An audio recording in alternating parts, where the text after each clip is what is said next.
If you can walk us through Yep. where we are and our support of you, and the team will be here to ask any questions for clarification, and then we'll work through next steps. Okay, sounds good. So before we jump right in, I was hoping to just share a couple of data celebrations. Is that okay? Sure. Okay. All right. So some of our data celebrations from the last interim, we had all grades three through 5 saw a 3 to 4% gain in ELA. So we were really excited about that. Second grade math was up 29%. So almost half of the grade level was in the green. We're really excited about our second grade team and the growth that they're making with math. Fourth grade math was also up 7%. And then when looking at the short constructed response, we had all grades 2 through 5 had a decrease in the number of zeros on short constructed response. And then all grades 3rd through 5th saw increases in the number of students who received the highest score for short constructed response. So we're really excited about that. Our PLCs are pretty tightly aligned to the Bambrick model and also to the work of the priority standards in the short constructed response. We feel like we're starting to see some gains for that. So just wanted to share that to kind of kick off today's meeting.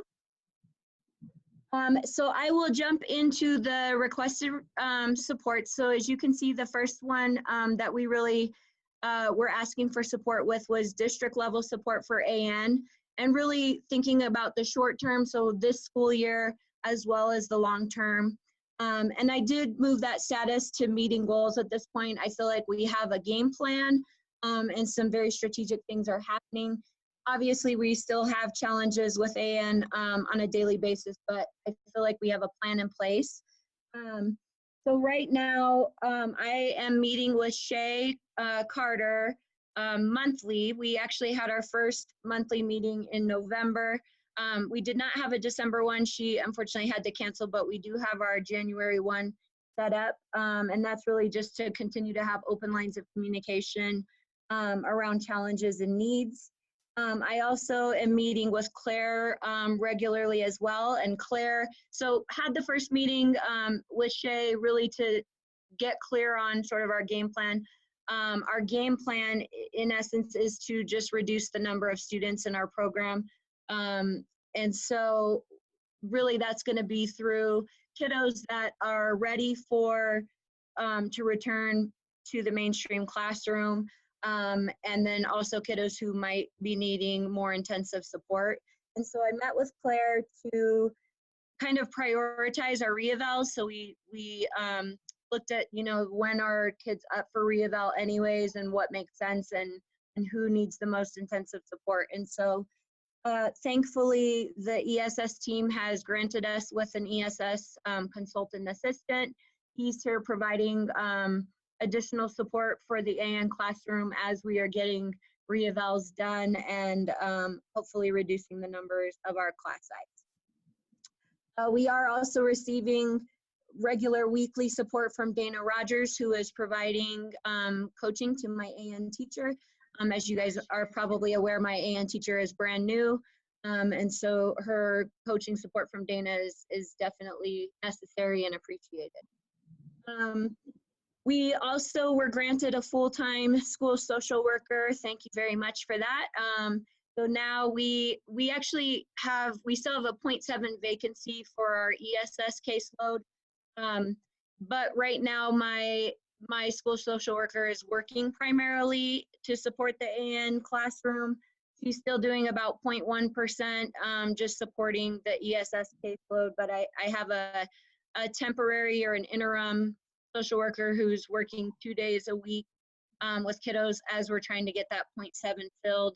Talked to Jessica O'Maraday this morning, and there's a candidate in the queue, so we're going to look at that, and if not, just obviously actively recruiting to try to get that 0.7 caseload filled. In terms of the long-term support, I've had several meetings about AN, Andre, with you, of course, and then I did see the memo today about the focus groups that are going to be occurring second semester. So I'm feeling really good about the short-term and the long-term support that we're receiving.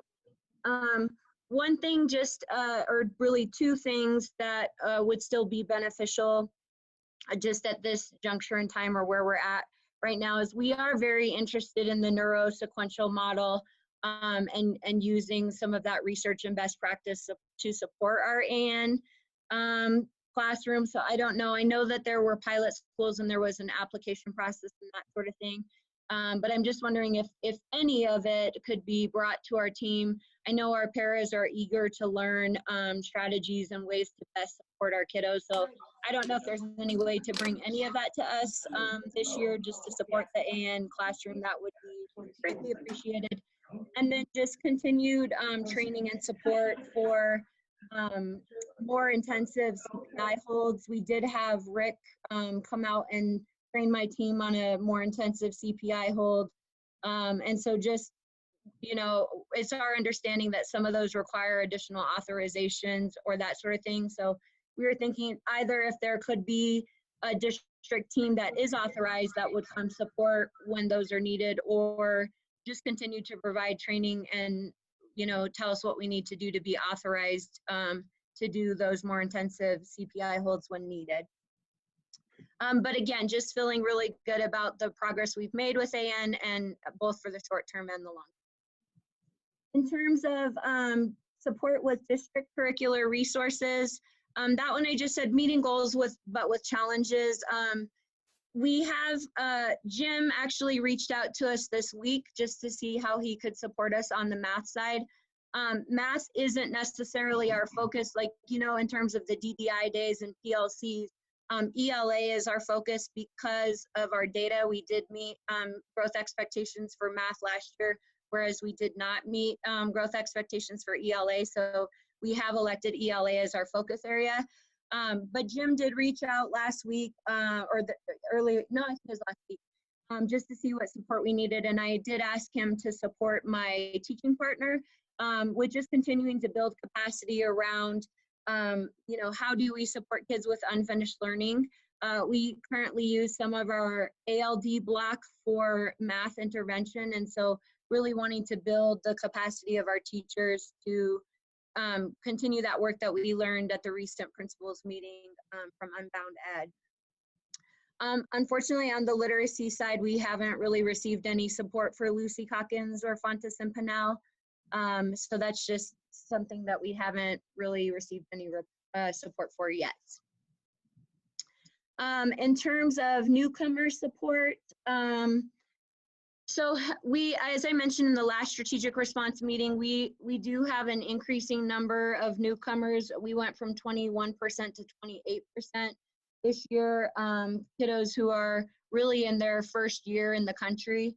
And so this is kind of twofold. One, it's obviously making sure that we're providing access to Tier 1, appropriate access to Tier 1 so that kiddos can access grade level content. Just making sure that we're doing that with things like the can-do descriptors and with research-based best practice. The other part of that is just more support for our newcomer families. So in my strategic response letter, it said that we should connect with Elizabeth Battle. We have not had any contact from her reaching out. We did try reaching out to her, but I think she's been out of town or just not in the office. So hopefully we'll hear back from her soon, because we did reach out to her just to see what district supports were available. We have been working with Laura Cooper, though, our CLDE teacher leader. She is, or I'm sorry, our CLDE consultant. She is working with my teacher leader to really on that access to Tier 1 for newcomers. And we've been doing some pretty intensive professional learning for our teachers around, again, how do we use the can-do descriptors and still, you know, have tasks that are aligned to grade level content and rigor, but then what is reasonable to expect in terms of work production from our newcomers, and how do we best give them access to content. And so Laura's been doing a great job with my CLDE teacher leader. In terms of what we still need for newcomer support, again, it's more of the other side of that which is just how do we get all of our newcomer families engaged with the Welcome Center. It's my understanding that only about 6% of our families are accessing the Welcome Center. And I'm not exactly sure what the gap is there, but we know that they're not all accessing the supports there. And then I know from the online system, sometimes there's difficulties with grade level placement. So if parents are enrolling online, they may not always know which grade level placement to select, and so we're having to move kids after the fact when we get more information. The other thing is seeing a lot of newcomers who have gaps in their education, meaning maybe they didn't have education for the last year and a half, or they haven't been in school for a year or 2 years. And then kind of what's the process or protocol when kiddos come to us and haven't been in school for several years. So I just know that more assistance on that side would be beneficial as well. So Vanessa, Yeah. I just reached out to Elizabeth and she'll be reaching out to you. Okay, perfect. Thank you so much. Okay, and then another, the next one on here was processes to support families in crisis. Again, Elizabeth Battle was also the contact we were given on that, so hopefully we'll be able to connect with her soon. And really, that's more just supporting families in crisis. What we've seen is it's most often our AN families that are just really struggling with personal things and mental health throughout the family. And so just really wanting to provide more wraparound services for them. So we'll definitely connect with Elizabeth Battle on that. Systems and structure support for mental health. On this one, on my letter, it said that we were to connect with Dan Gerzik on the neurosequential model, and that he was going to really serve as kind of our consultant with implementation of the neurosequential model. There hasn't been any focus on the neurosequential model in particular with our work with him. He has been a tremendous help for us. A lot of we call it our student support team here at 6th Avenue. And really the student support team is my dean and my mental health providers. And a lot of them are new. They're very new and very green. And so, you know, obviously we appreciate the support and having them here, but there's also a lot of training and, you know, experience that they are going to need to really be effective. And so where Dan has really supported us is he's actually been out, I want to say 4 or 5 times at this point to work with my team on really building sound systems and structures for tier 1, you know, to tier 3 mental health and behavioral support. So he's really been supporting them with what do the systems and structures look like, what data collection do we need to be doing, how are we collecting that data, and really helping us through that. So he has definitely been extremely helpful to us there.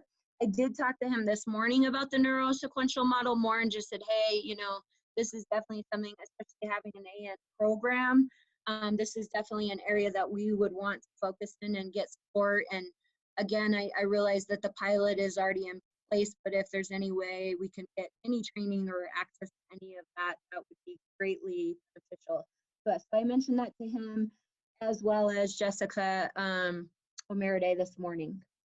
I know that there is a meeting in January where I think the neurosequential team is coming out to assist us with 2 students and just thinking through some interventions. That's yet to happen. But then we also advocated, so I advocated to get some additional support from Health One, and we were able to do that, and they may also be able to provide even more support for us in January. So we're looking forward to hearing if we're able to get more support from Health One as well. We had a Health One person, counselor here 2 days a week, and she just saw the caseload. And the good thing is that in the past, when we worked with Aurora Mental Health, for whatever reason, we ran into a lot of roadblocks with getting kiddos services. With Health One, we're not seeing that at all. In fact, parents are, you know, definitely on board with getting their kiddos support, and we're not running into some of the same permission permissions and parent signatures and that sort of thing. I think with Aurora Mental Health, you had to have both parent signatures, and obviously that can't always happen for some of our families. So just really appreciating that Health One partnership, and again, looking forward to some additional support from them, hopefully coming in January. In terms of the Tier 2 and 3 behavior support, this is one that I indicated that we're not meeting goals with yet. We did have, so on my strategic response letter, it said to work with Jennifer Burkhart. Jennifer Burkhart has been out to work with my dean, but I met with them together, and Jennifer really indicated that she doesn't support with Tier 2 and Tier 3, that she really only supports with Tier 1. And so, you know, she did obviously support my new dean with some ideas and stuff for Tier 1, but we're really looking for Tier 2 and Tier 3 options. So really thinking about when behaviors are more frequent, when the duration is longer, when the intensity is greater. So, you know, just what are some ideas for working with kiddos that are really needing, I would say more needing Tier 3 intervention, because Tier 2, I feel like we are doing a really good job. We're starting to do more proactive social emotional learning groups and that sort of thing. So it's really that Tier 3 piece that we're needing. We did attend a district level threat assessment meeting per the recommendation of our threat assessment team member, which is Connie Young. So, you know, she obviously was aware of some of the things that were happening. And so she was like, you guys should really do one of the district threat assessment meetings. And we may have been incorrect in our, you know, going into the meeting, not really knowing what we should expect. And so I think we were hoping to leave that meeting with some ideas for interventions and supports to keep students safe and stuff. And really didn't feel that we left that meeting with any additional ideas and suggestions. And again, that may not be the purpose of that, but that's still a need for us, is just having some support with what do we do with Tier 3 behaviors, and what would appropriate intervention look like to that. The next one was district deployed support. This one definitely, actually, I probably should have made that one green. Let me see my notes here. HR is out monthly for school visits, and they're always, you know, they deploy as needed. We have an ESS consultant here assisting AN. We have met with Angela Harrison in ESS. She is coaching my ESS teachers around supporting students on IEPs with access to grade level content and Tier 1 instruction. And we did have Rick out, as I mentioned earlier, to support with that training for more intensive CPI hold. So that one probably should be green. I feel like we're getting deployed supports when we need them. I think just the one thing that I mentioned earlier was if we're not authorized to do more intensive holds, is there a way to have access to someone who is, or just to have additional support if there's high level escalations and that sort of thing. And then the last one on here is protocols for ESS. Really so two things. One is I saw that there's an AN handbook. I probably need to bring that up with Shay or Claire and just kind of spend some time going through it with them. So that's a next step that I have on my end. But some of the things, some of the protocols that would be helpful is really just helping us about really answering the question of when and how, and for how long, for really 4 different things. So one of them is when a student in AN needs more intensive care, it'd be really nice if there were a protocol to really say, you know, if your team is thinking that a student needs more intensive care, here's kind of what you need to do. We've ran into just some struggles in terms of like data collection. What should we be collecting for how long? Do we need to collect it for? That sort of thing. When and how do we modify a behavior intervention plan, or the BIP? There's a lack of clarity around when we do that. When and how do we do the IDF data collection? And then just what's the process or protocol when students return from major incidents like hospitalization and that sort of thing. So those are really four specific things that we think would be beneficial if there was more direction or a process or a protocol that we could, really just make sure that we're following properly. That way we can access services for kiddos faster, because sometimes we feel like we're just kind of turning our wheels and we're not serving the kiddo to the best of our ability. So clarity around those things, I think, would just ensure that we can help kiddos faster. And so that is really all of the things on our strategic response requests. Hey, Vanessa, thanks. This is Starla, and we're kind of switching a little bit here. Okay. Thanks for the thorough update on your status update and just ways in which the team has been helpful and some next steps as well. Team, I'm going to reach out to you and see if you have any additional questions for Vanessa. Hey, Vanessa, this is Baez. Hi, Baez. Hi, I have a question for you because I know in the last, the initial strategic response meeting, Julie had mentioned that she was going to follow up with you, Monica and Melanie, and just like check in on phonics implementation. So I just want to make sure that I'm clear. Are you saying that that has not happened at all? To my knowledge, no. Okay. Okay, thank you. If she met with Monica and Melanie without me, that's very possible, but my TP didn't say anything to me about it, and neither has Melanie. Okay, thank you. Yep. I had just a clarifying question, Vanessa, about your 28% of newcomers. Mm-hmm. Is that 20% of your ELL population or 20% of your school? I'm sorry, can you say that one more time? Sure. You had mentioned that your newcomer population had increased from 21% to 28%. Mm-hmm. Is that of your ELL population? I think it's of the school, but I'm not positive. I'd have to double check. Okay, thank you. Yep.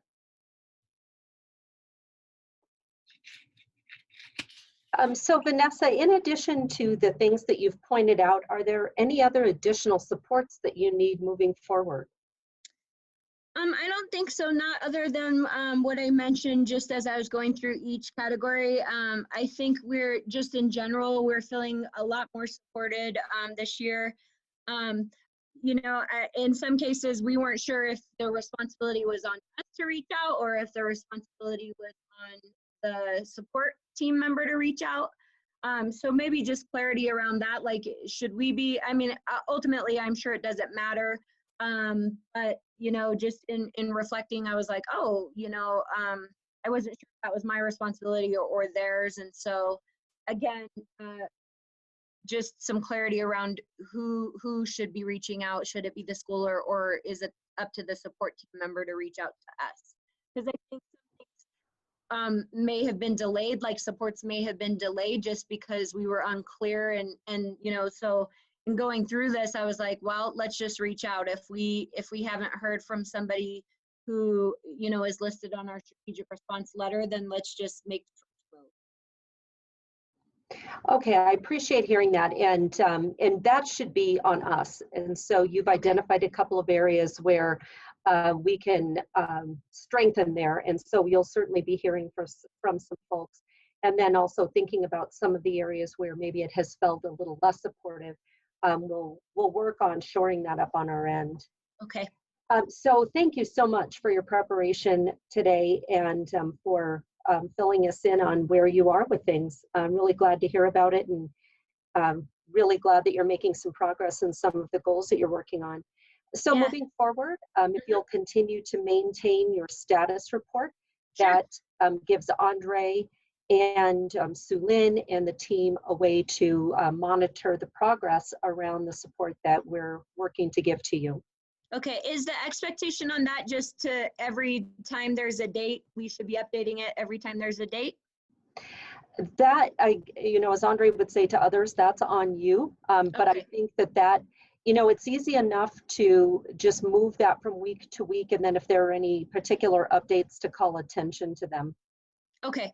Okay, that sounds good. Again, I appreciate your guys' support. This definitely, you know, you can tell that improvements have already happened from last year because it's just feeling even more supportive this year. And I'm just appreciative of this support that we get from the district and that we're able to articulate our individual concerns and challenges and then really have your guys' support in addressing those challenges.